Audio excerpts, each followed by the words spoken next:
obvious question to start with as well. Did you watch? Did you ever ask not the obvious question? Is the question. It's just part of the job, isn't it? People generally know what we're going to come at you with. Yeah, good. What was the question? Did you watch Manchester City last night? What does it do for the mood when you see them held to a draw ahead of what's a big game anyway against an in-form Arsenal side? And obviously you've got that incentive now to cut their lead at the top down to 1 point. City's lead, that is. Yeah, I watched it for exactly 65 minutes. So, for analyze reasons, believe it or not. Just have a look, what are they doing. I don't have very often time to watch games in real time, so when they're really happening, I would watch it back and stuff like this. This game I watched a good watch, but after, I thought Crystal Palace did really well, but City did really well as well, just didn't finish the situations off, and the last, what was it then, 30 minutes or whatever, I didn't watch it. So I got, at some point, saw the result, and was surprised. Does it impact the mood though ahead of this game against Arsenal, when you see your nearest rivals dropping points? Why should it? It would impact the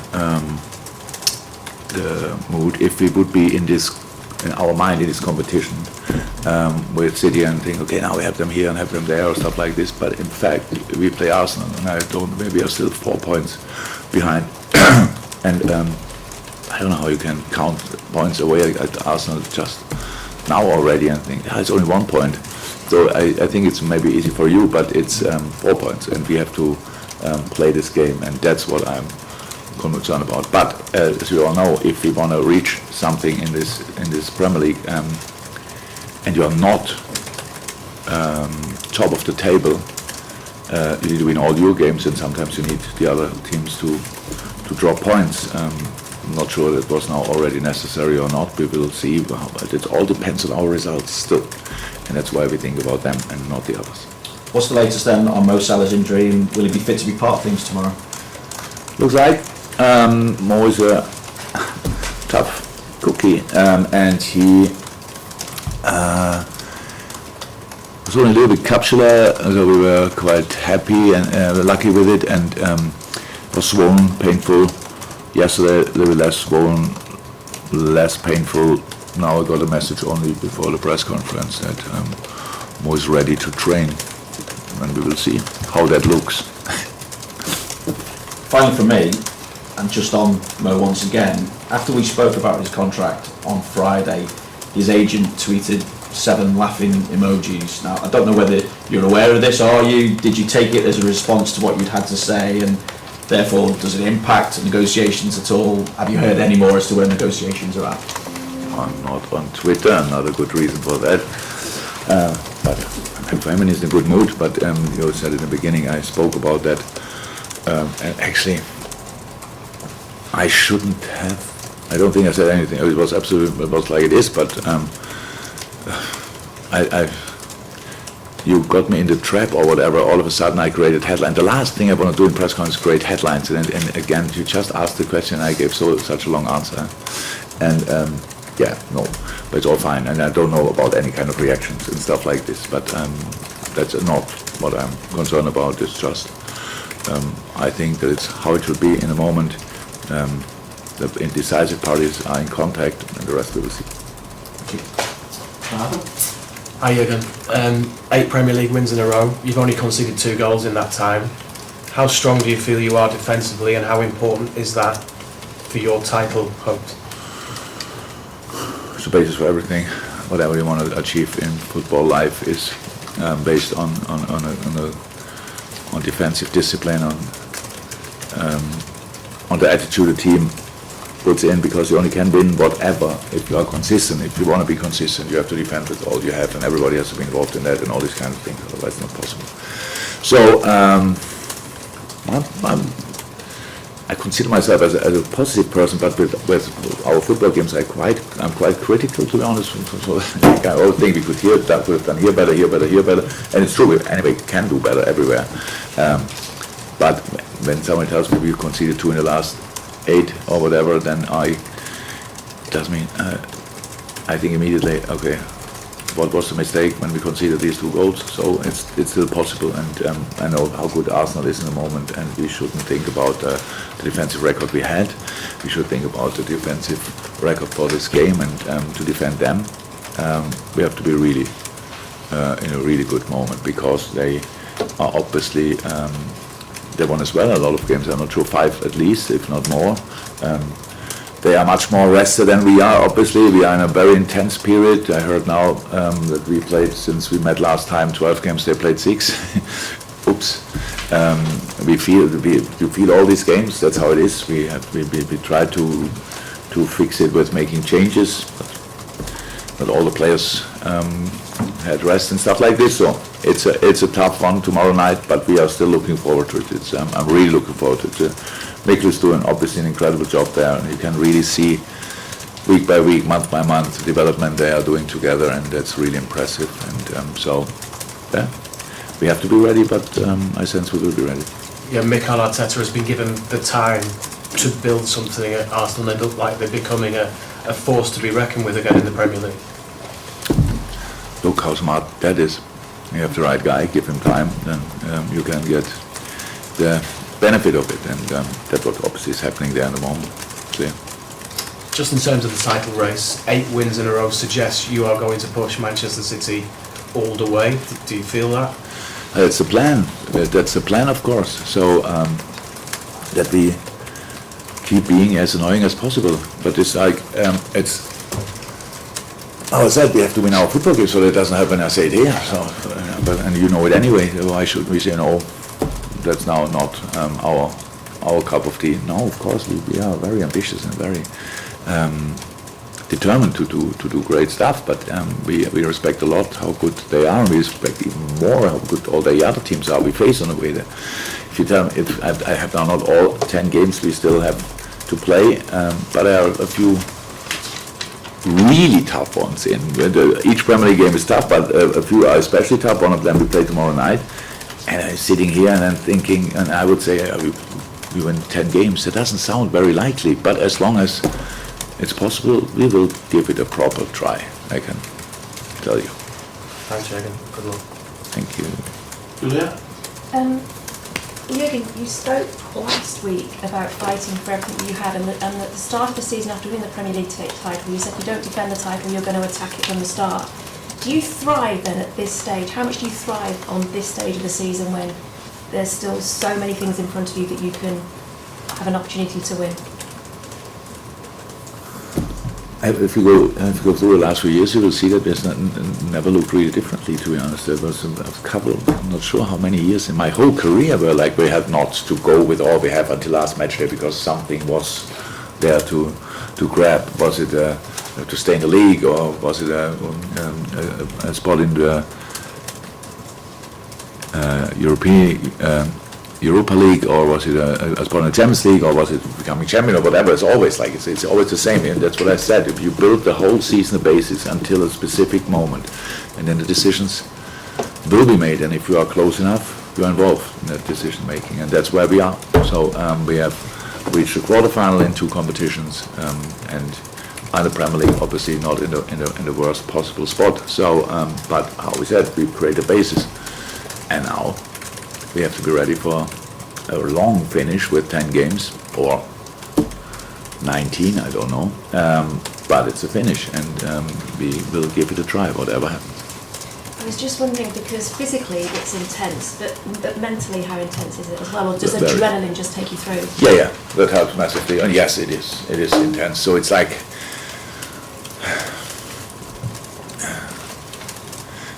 you said that we won the last 8 games. Imagine we would have lost one of them.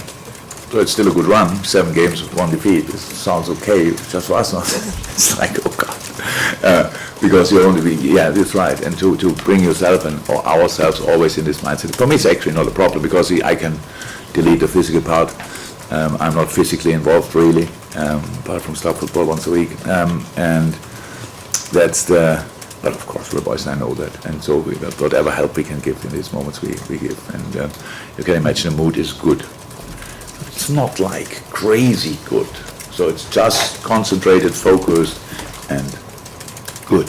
But it's a big So when we speak, we won again last week 2-0, and I know it's not about flying all the time, but after the game when I speak in the dressing room, stuff like this, and then they are critical, and you see in the face of what is he talking about?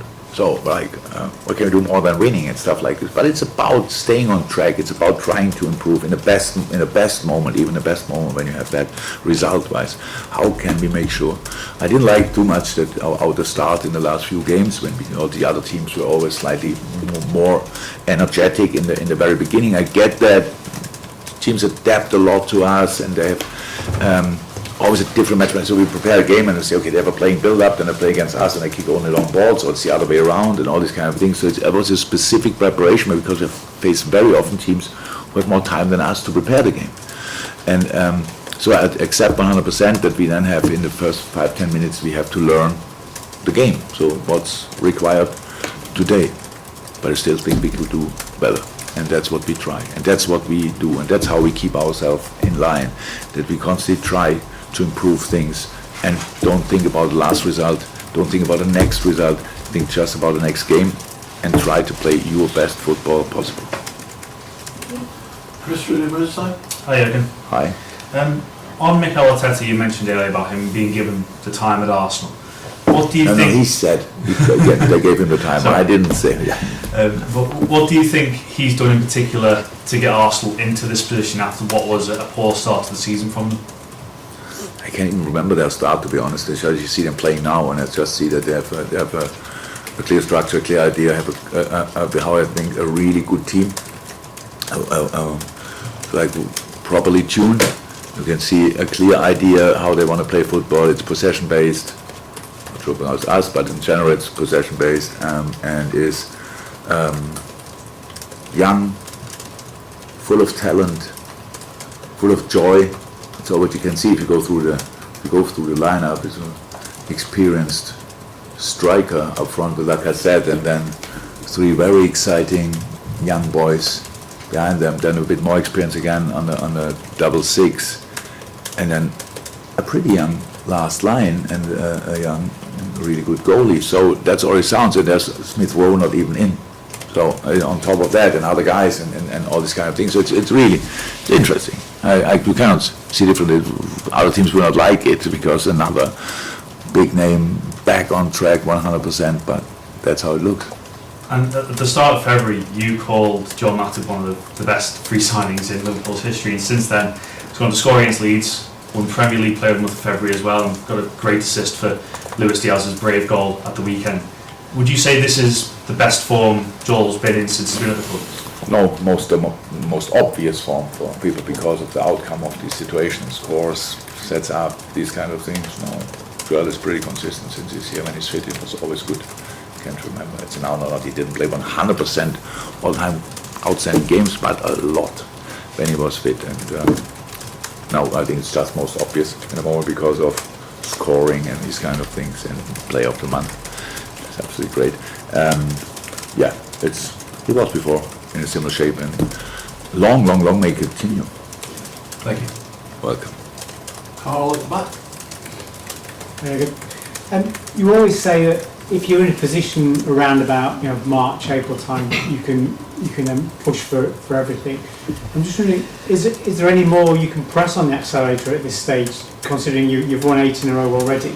Is there any more you could give, or the players can give? No, it's final after final after final after final after final after final what we play. Pretty much, that's how it is. That's how we prepare. That's how we set it up. That's the situation. So I see what kind of different situation could be out there, so that we are 10 points ahead or whatever, then it's like 10 games to go and everybody tells you out, and that's it already, where will the celebrations be? And I'll tell you what, I feel uncomfortable, not that it happened often in my life, but it's really uncomfortable to sit in a situation. So now everything is in front of us. Attack it, chase it, go for it, that's what we do. But we know the only chance we have. Again, it's great to be in a quarterfinal, but when you're in a quarterfinal and you stick in a quarterfinal, it means you lost the quarterfinal. Who wants to do that? So it's only a success we go to the semi-final. Then we're on the semi-final, you want to go to the final. Final, great achievement, outstanding, last game of the season, or whenever the FA Cup will be. You lose it, and everything was that's our life. But we want to go in this direction. We want to be in and around the most decisive moments, and that's intense. But that's not a surprise and not the first time for us. We enjoy it a lot. But on the other side, it's intense as well. So it's not an easy holiday trip where we think that we enjoy that as well. But this is obviously slightly different. You've spoken about Mo's fitness. How the rest of the squad looking? Could we like see Konate back, for instance, or anybody else? Yeah, he was back. Millie and Costas stand in this moment are out, and I think that's it. Are they injuries? Costas and- No, ill. Yeah. Yeah, again, where Arsenal at the moment is sort of where you were in your first sort of 12, 18 months at Liverpool, trying to get back into the top four. Do you see similarities with what they're building with what you were doing? They're adding sort of exciting players, attack-minded players.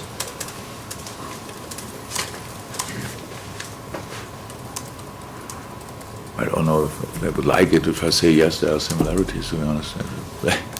Yeah, you can say it like this. It's a massive club, and obviously qualification for international football in the last few years was not exactly like they wanted it. And if they would make the Champions League this year, but this year I think that would feel as good as it felt for us when we did it the first time. Yeah. How's that? It's a step for them in the right direction. Obviously, it's a really exciting team, and yeah, it's good. I think as Arsenal fans, since I'm in England, it was not always like easy to enjoy. But at the moment, I'm pretty sure they're all in a good mood, and that's how football should be. That your supporters are positive about the things you are doing, and I'm pretty sure that's exactly how it is at Arsenal.